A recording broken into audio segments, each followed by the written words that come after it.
The Wailing Wall is a sacred remnant of the Second Temple, a place where God's presence still lingers. But this narrative falls apart under historical and archaeological scrutiny. The structure commonly revered today is, in truth, a surviving wall of the Roman military compound known as Fort Antonia, not the Holy Temple. The actual temple stood to the south, built over the Gihon Spring, a requirement for temple purification rituals, which the Roman compound did not meet. The protruding rock beneath the dome of the rock, often mistaken for the foundation stone of the temple, was in fact the central part of Fort Antonia.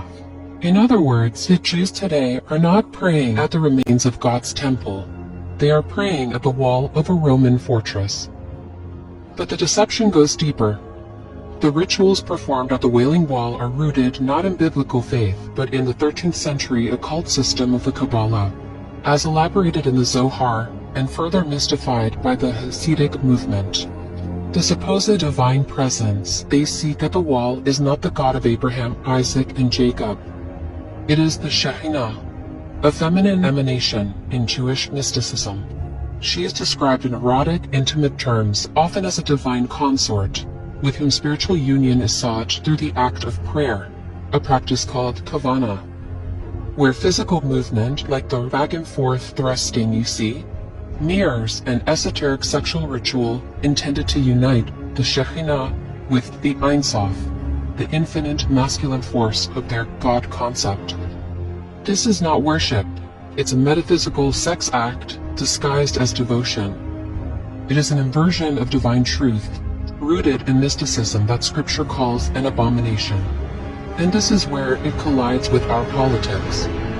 Nearly every major political figure, presidents, prime ministers, global influencers, must perform their rite of passage at the Wailing Wall, hands pressed against stone, heads bowed in reverence. They are not just pondering to voters or honoring tradition, they are knowingly or unknowingly participating in an occult ritual, submitting themselves at the very seat of the synagogue of Satan.